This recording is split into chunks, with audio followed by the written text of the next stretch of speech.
हरे कृष्णा। सभी प्रभु प्रेमियों को राधे राधे। आपने गीता के 3 अध्याय बहुत पसंद किए, उसके लिए आपका धन्यवाद। यदि आप मेरे इस चैनल पर नए हैं तो कृपया मेरे चैनल को सब्सक्राइब कर लीजिए ताकि आने वाले अध्यायों का नोटिफिकेशन आपको मिलता रहे। तो चलिए आज हम शुरू करते हैं गीता का चौथा अध्याय महात्मा सहित। श्रीमद् भगवत गीता के चौथे अध्याय का महात्मा। श्री भगवान कहते हैं, प्रिय, अब मैं चौथे अध्याय का महात्मा बतलाता हूँ, सुनो। भागीरथी के तट पर वाराणसी नाम की एक पुरी है। वहाँ विश्वनाथ जी के मंदिर में भरत नाम के एक योगनिष्ठ महात्मा रहते थे, जो प्रतिदिन आत्मचिंतन में तत्पर होकर आदर पूर्वक गीता के चौथे अध्याय का पाठ किया करते थे। उसके अभ्यास से उनका अंतःकरण निर्मल हो गया था। वह शीत उष्ण आदि द्वंद्वों से कभी व्यथित नहीं होते थे। एक समय की बात है कि वे तपोवन नगर के सीमा में स्थित देवताओं का दर्शन करने की इच्छा से भ्रमण करते हुए नगर से बाहर निकले। वहाँ बेर के 2 वृक्ष थे। उन्हीं की जड़ में वह विश्राम करने लगे। एक वृक्ष की जड़ में उन्होंने मस्तक रखा और दूसरे वृक्ष के मूल में उनका पैर टिका हुआ था। थोड़ी देर बाद जब वह तपस्वी चले गए तब बेर के वह दोनों वृक्ष 5-6 दिनों के भीतर ही सूख गए। उनमें पत्ते और डालियां भी नहीं रह गई। तत्पश्चात वह दोनों वृक्ष कहीं ब्राह्मणों के पवित्र घर में 2 कन्याओं के रूप में उत्पन्न हुए। वे दोनों कन्याएं जब बढ़कर 7 वर्ष की हो गई तब एक दिन उन्होंने दूर देशों से घूमकर आते हुए भरत मुनि को देखा। उन्हें देखते ही वह दोनों उनके चरणों में पड़ गईं और मीठी वाणी में बोली, मुने, आपकी ही कृपा से हम दोनों का उद्धार हुआ है। हमने बेर की योनि त्याग कर मानव शरीर प्राप्त किया है। उनके इस प्रकार कहने पर मुनि को बड़ा विस्मय हुआ। उन्होंने पूछा, पुत्रियों, मैंने कब और किस साधन से तुम्हें मुक्त किया, और साथ में यह भी बताओ कि तुम बेर का वृक्ष क्यों हुई, क्योंकि इस विषय में मुझे तो कुछ भी ज्ञात नहीं है। तब वह कन्याएं पहले अपने बेर का कारण होने का बतलाने लगी। वे बोली, मुने, गोदावरी नदी के तट पर छिन्नपाप नाम का एक उत्तम तीर्थ है, जो मनुष्यों को पुण्य प्रदान करने वाला है। वह पावनता की चरम सीमा पर पहुंचा हुआ है। उस तीर्थ में सत्यतपा नाम के एक तपस्वी बड़ी कठोर तपस्या कर रहे थे। वह गर्मी में अग्नि के बीच में बैठते हैं, बारिश में वह जल की धाराओं में बैठे रहते और जाड़े के समय जल में निवास करते थे। इसलिए उनके शरीर पर हमेशा रोंगटे खड़े रहते थे। वह बाहर भीतर से सदा शुद्ध रहकर समय पर तपस्या करते, मन और इंद्रियों को संयम रखते हुए परम शांति को प्राप्त करके आत्मा में ही रमन करते थे। वह अपनी विद्वता के द्वारा जैसा व्याख्यान करते थे उसको सुनने के लिए साक्षात ब्रह्मा जी भी रोज उनके पास आते थे और प्रश्न करते थे। ब्रह्मा जी के साथ उनका संकोच नहीं रह गया था, अतः उनके आने पर भी वह सदा तपस्या में लीन ही रहते थे। परमात्मा के ध्यान में निरंतर संलग्न रहने के कारण उनकी तपस्या सदा बढ़ती रहती थी। सत्य तपा को जीवन मुक्त के समान मानकर इंद्र को अपने समृद्धिशाली पद के संबंध में कुछ भय हुआ, तो उन्होंने तपस्या में विघ्न डालने के लिए अप्सराओं के समुदाय से हमें बुलाकर आदेश दिया कि तुम जाकर उस तपस्वी की तपस्या में विघ्न डालो, जो मुझे इंद्र पद से हटाकर स्वयं स्वर्ग का राज्य भोगना चाहता है।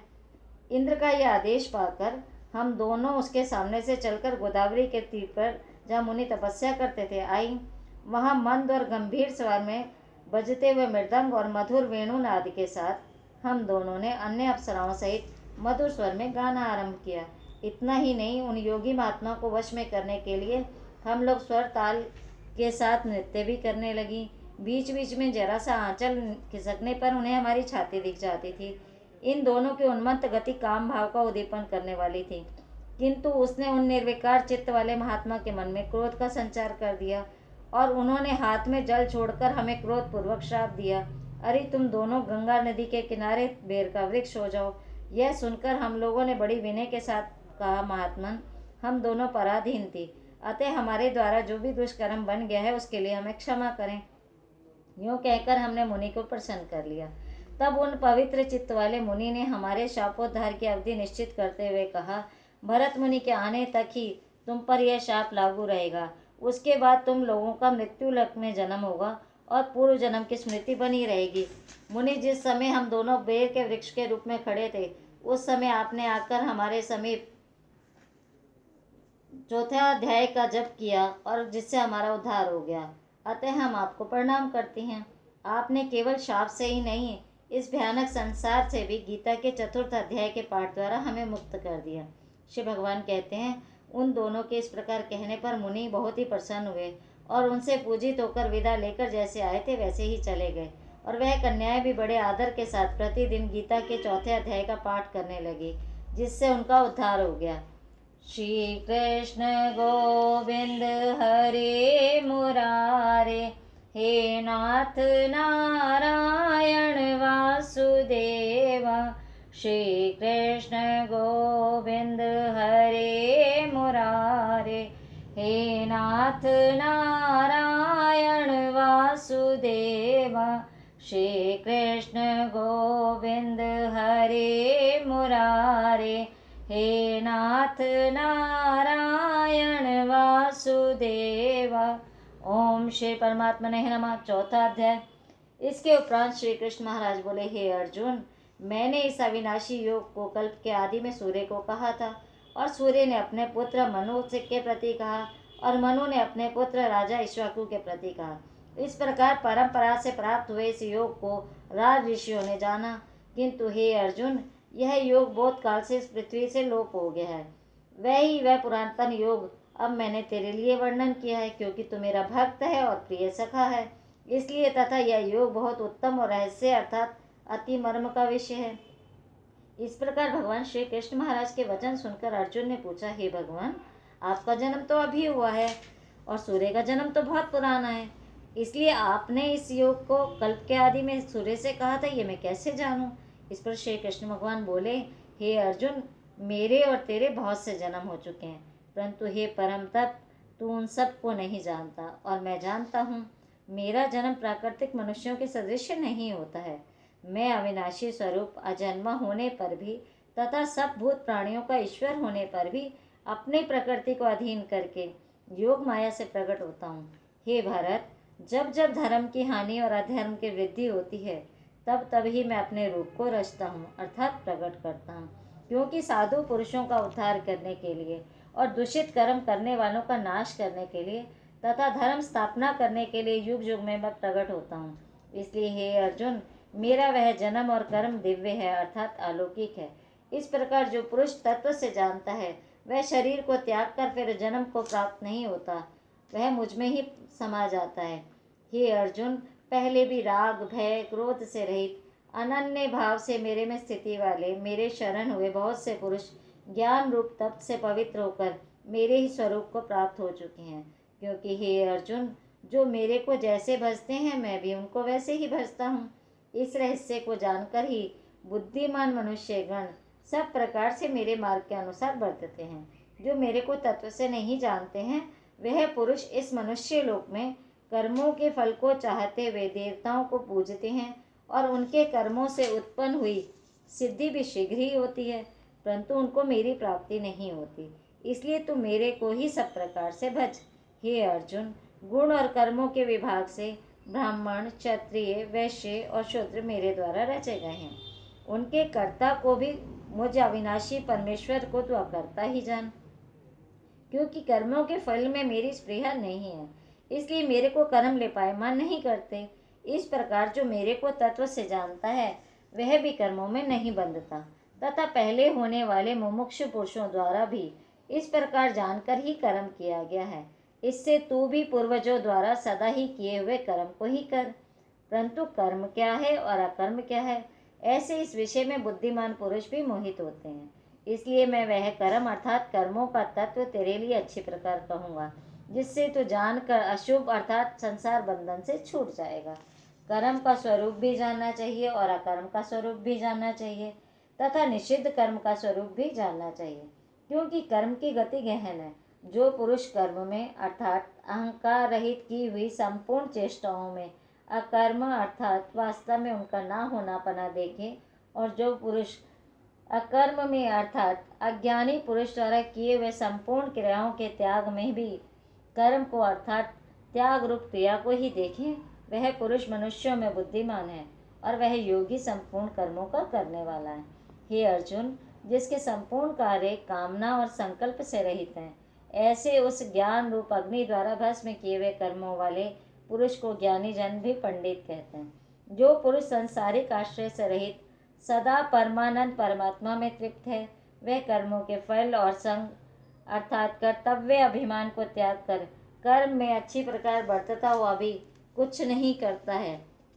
जीत लिया है अंतःकरण और शरीर जिसने, त्याग दी है संपूर्ण भोगों की सामग्री जिसने, ऐसा आशा रहित पुरुष केवल शरीर संबंधी कर्म को करता हुआ भी पाप को प्राप्त नहीं होता है।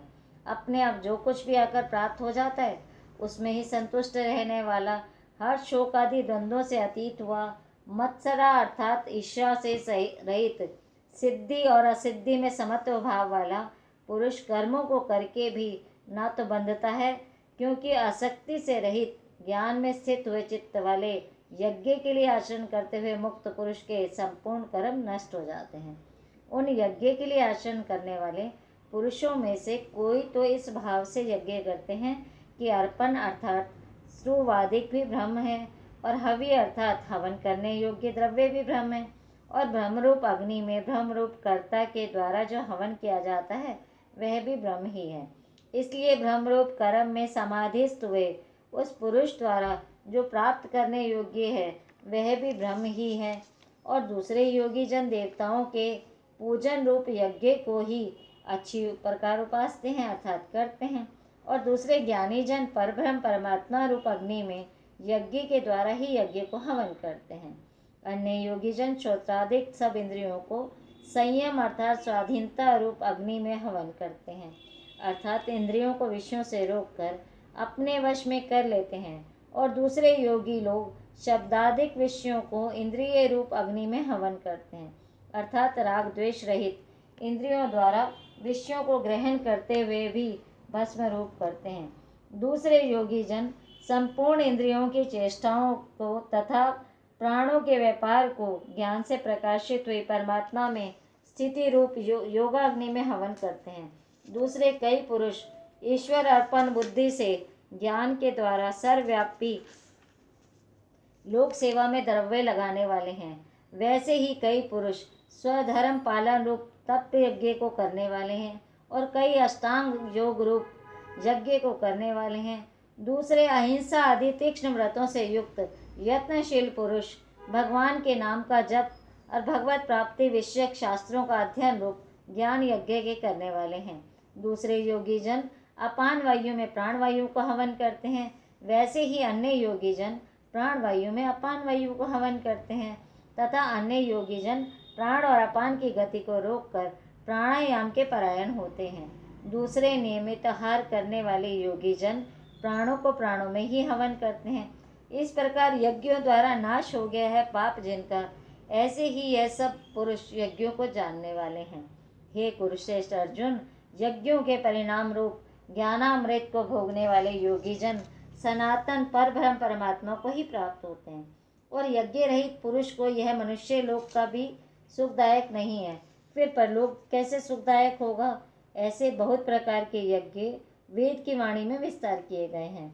उन सबको शरीर मन और इंद्रियों की क्रिया द्वारा ही उत्पन्न होने वाले जान, इस प्रकार तत्व से जानकर निष्काम कर्म योग द्वारा संसार बंधन से मुक्त हो जाएगा।